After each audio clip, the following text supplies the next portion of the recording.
Welcome back, everybody, regular return members of the RV Nerd Herd. My name is Josh, RV Nerd, and this is the Rockwood 282RD, or Flagstaff 282RD, exact same thing under two different names. First time I've had a chance to put the camera to it, and people ask me all the time, what do the letters and the model number stand for, Josh? Well, obviously, RD stands for rear dinette, except when it doesn't, because this is a rear kitchen, and actually, it's a very nice rear kitchen.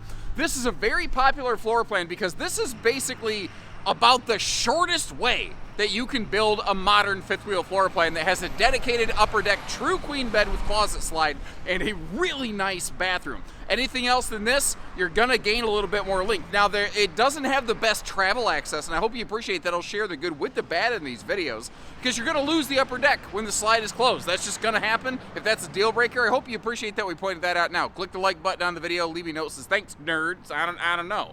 But the fact is, if you can deal with that, you can get all the same Rockwood Flagstaff Rockstaff features in the shortest length, lightest weight possible. So it has some travel-friendly aspects, it just doesn't have the best travel access. But we do have things like Goodyear tires with torsion suspension, which you almost never find in, well, RVs in general, but especially fifth wheels. TPMS standard. I think Rockwood was the first mainstream brand that standardized tire pressure monitoring. We're looking at one today with their expanded solar package, 400 watts of solar instead of 200, but regardless, you have a factory standard inverter that's capable of running something even like a coffee maker at a travel stop for you.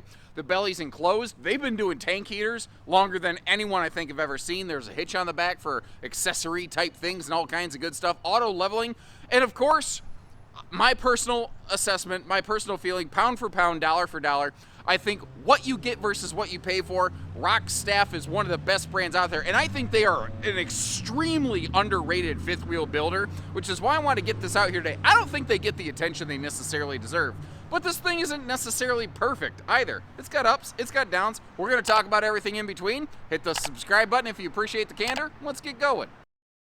And something I probably should have mentioned when this video began, although I do suppose we are still close to the beginning, beyond my rambling, is that this is a Rockwood Signature Series, which is their fanciest, danciest series, their highest trim package, if you will. What's cool about Rockwood and Flagstaff is they build everything the same, big, smaller, in between. They just, some of them have more widgets and some of them have more whiz-bangs, effectively. Now we're looking at the lighter interior decor. Rockwood and Flagstaff is still a brand that allows you a choice of wood tone. Most manufacturers, they just say, we build it. I don't know, deal with it. They don't do that here. Now that TV does not pivot any way, shape, or form. I don't know that I need to pivot left to right, but it is a little bit high, so it can be a bit of a neck wrecker. And it's nice that the table setup here is like a no-knee knocker. But up here in the Signature Series, if you get a booth, you actually get what is commonly referred to as a dream dinette system, because that's the name of the mechanism that it's riding on there, where it's effectively gas strutted. So, it's easy up, easy down. Now, when it's in the up position, if you lean on it, you lock it in the up position so it doesn't crumble underneath your weight or anything like that and pinch your legs off. Something you may notice here is they have been doing a hard job. Like Rockwood and Flagstaff have a huge catalog, and they have slowly been working floor heating vents out of their lineup anywhere that they have the opportunity. And that's been largely based on your input and your request. I really like how they're kind of tuning into that and listening to folks, This model, it doesn't look like it has a massive kitchen, but if you actually look at this, it has just an incredible amount of storage capacity and functional countertop prep room, not to mention the biggest oven I've ever seen in this small of a fifth wheel. So they are very good typically about really outfitting the kitchen very, very nicely. But it's a laminated wall RV. They're using Asdel on the, well, actually not Asdel, composite. Basically, Asdel is the name brand of one composite style of paneling. Rockwood has basically found that they can achieve the exact same thing by just going with not the name brand composite material and getting you the exact same end result. But they're what I call dual composite walls, composite inside and outside. But that means you can't mount power outlets easily in the walls. So they give us the dual pop-up power towers there with household and USB plugs on either side of the counter on the biggest chunks of counter space, which makes a lot of sense. Not to mention, you've also got this little entry like storage bar area right here that you could potentially use as maybe a little bit of serving space to help maximize, and that is a big microwave. They're just good about stuff like that. The fit and finish on their cabinetry, well, their fit and finish in general, like there's so many people who they will end up buying a Rockwood or a Flagstaff, and I don't think they realize how well they've done until they go thinking about trading it in or swapping to a different RV. And it's not that, a lot of people, it's not that once you buy one of these, you'll never buy anything else. I'm not trying to overplay this a little bit, but at the time I'm recording this, it's at the tail end of RV show season, and I can't tell you how many people have looked at so many different RVs with me and said, I think I'm just going to keep my Rockwood. I haven't found anything that I like better or that I think is built better. I hear that often. It does seem like once you get one of these, you do tend to be in a little bit more favor of the family. And in an industry that has painfully little, brand loyalty, I think that says a lot. Now, there's couple nice things, like we have the hidden hinge cabinetry. When we get up here into the Signature series, you've also got the soft close drawers. Did you notice that those were all plywood boxed, by the way?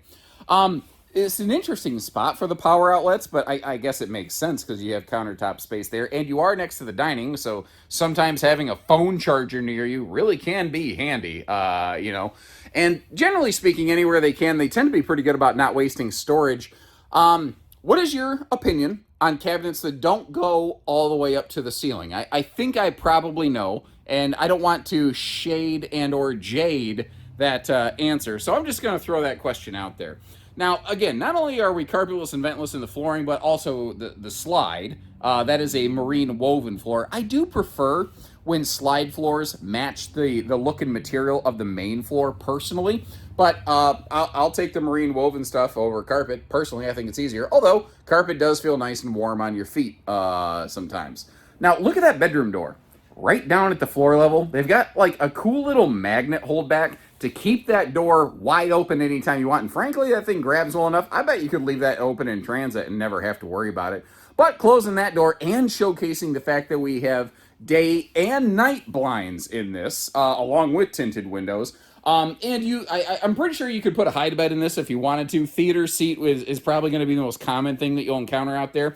But they have switched over from what I call cuddle compliant theater seating with a folding armrest, and now favoring a hard fixed armrest in between the theater seats. But it means you have a phone charger and you have a little bucket storage thing built into it too. So everything's a push and a pull, I guess. Just know that you have choices.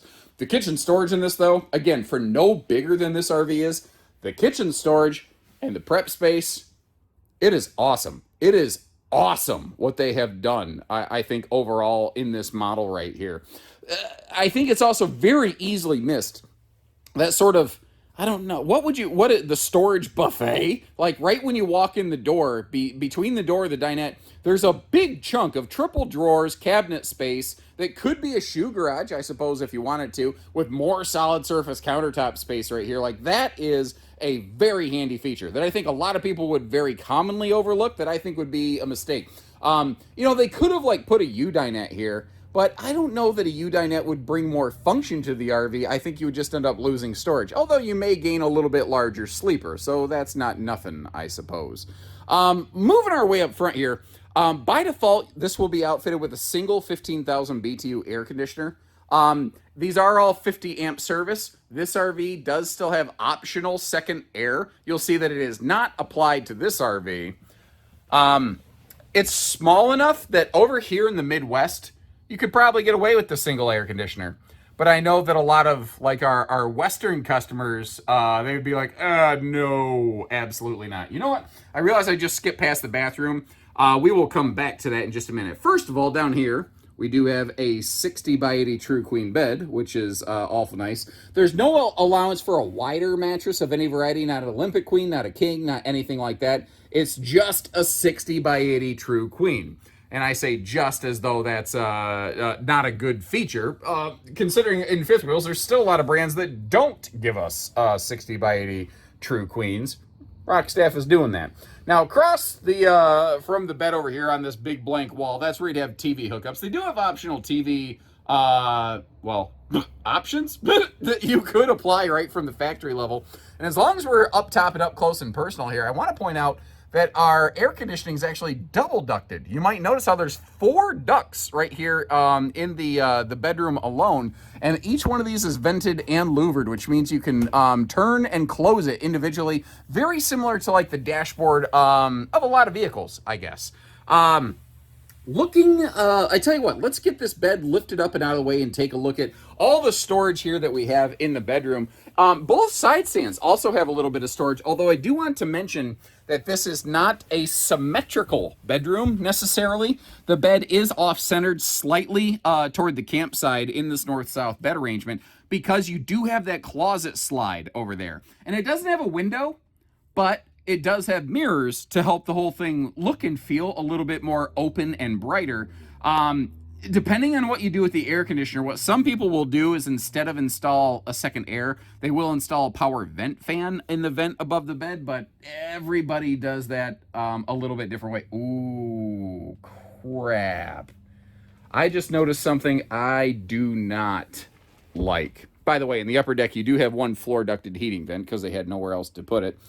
I do not like the location of that converter box because God forbid, let's say your main super slide pops a fuse, you're going to have to like manually override the super slide, which sucks. It can be done. I've done it a few times. It sucks to get up here to change a fuse out. I do not like the location of that. Actually, as soon as I'm done with this video, the first thing I'm going to do is give them a call and say, hey, my nerdy opinion, I don't like that. But I would like your folks' opinion of that as well.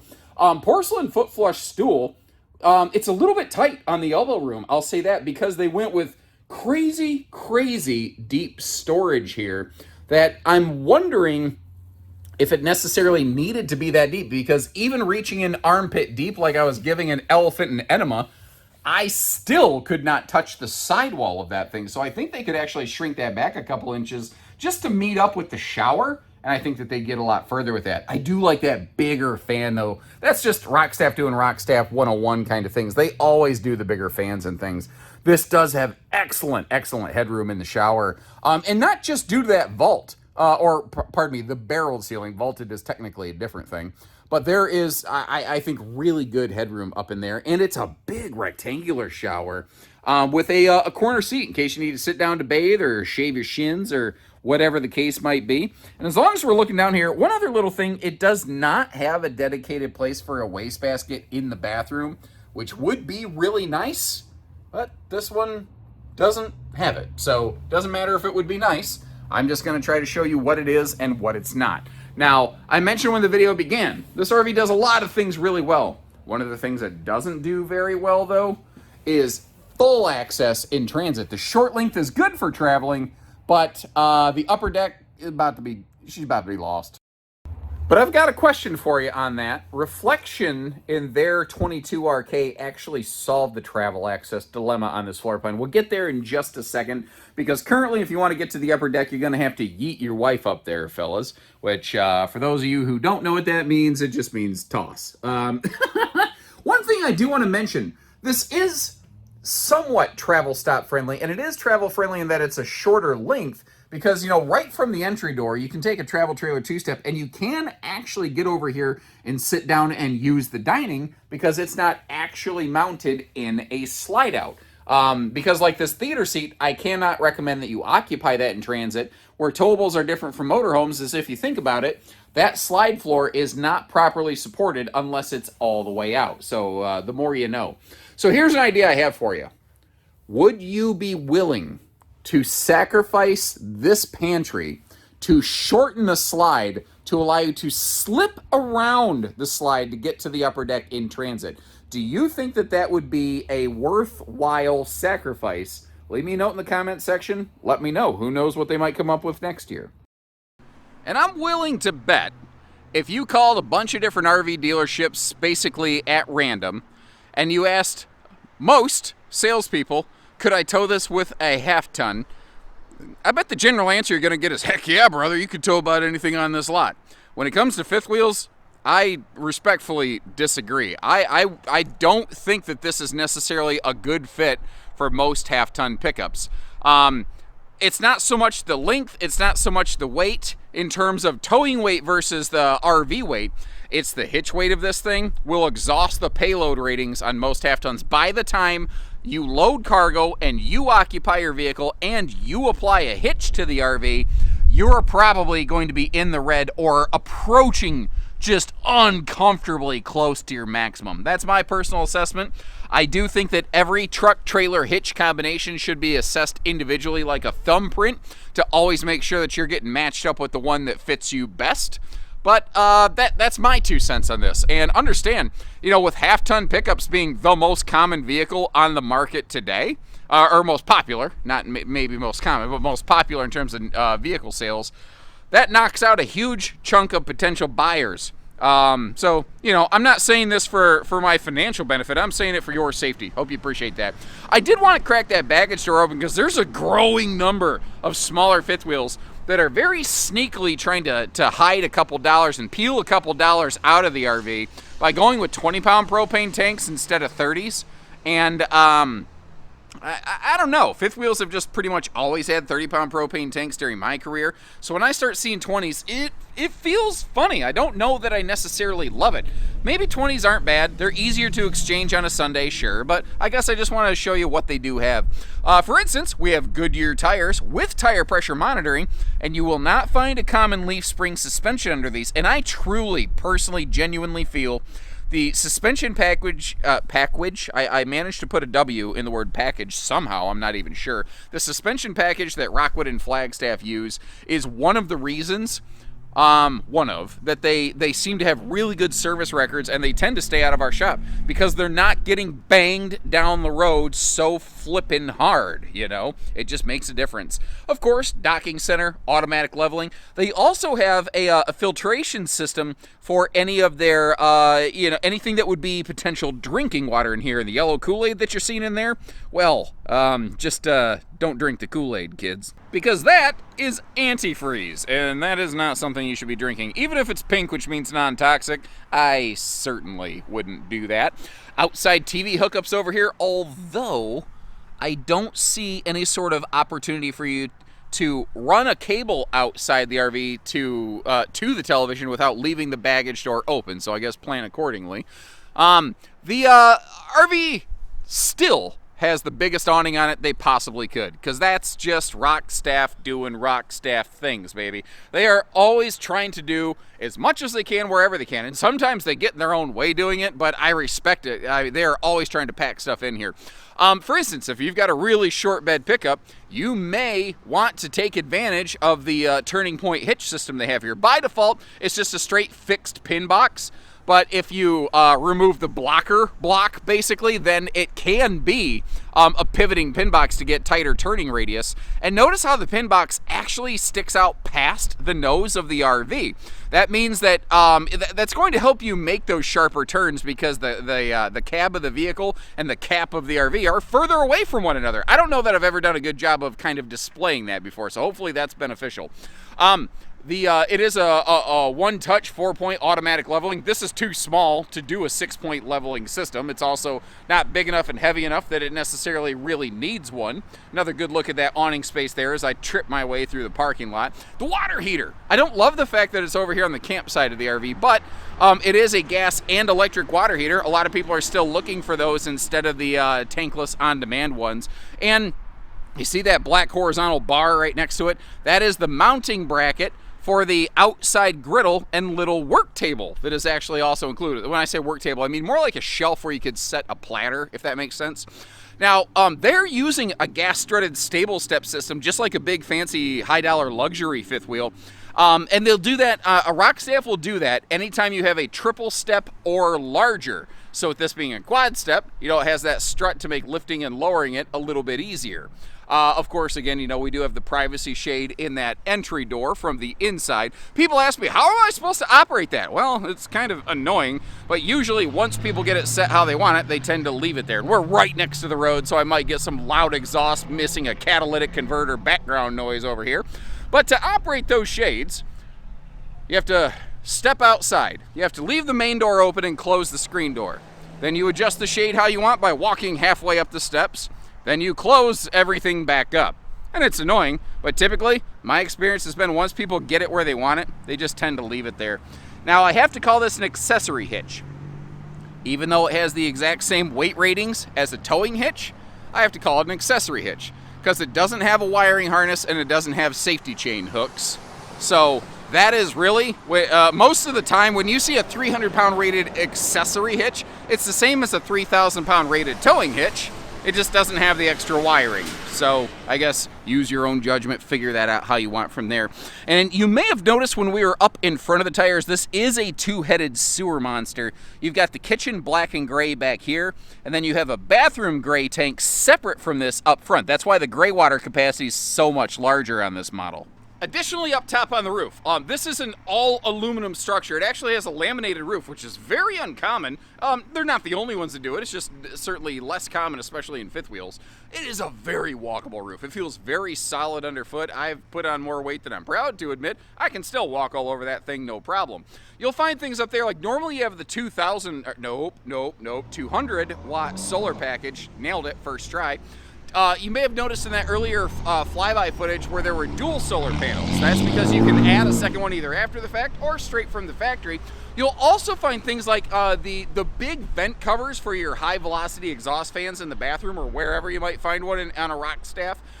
Those are factory standard. So those are things you could add to any RV, but now you don't have to, and now they're covered by the factory warranty, and that's a cool difference. So in a world of all these other brands and all these other builders who make this layout, well, I mean, not the North Points behind me, they don't make something this small, but I will leave you links in the video description to check out other builders who make this layout, and leave me a note and let me know which one you'd go with and why. Offhand, I'm like Cougar, Arcadia, Reflection, some very popular names like that make a layout like this.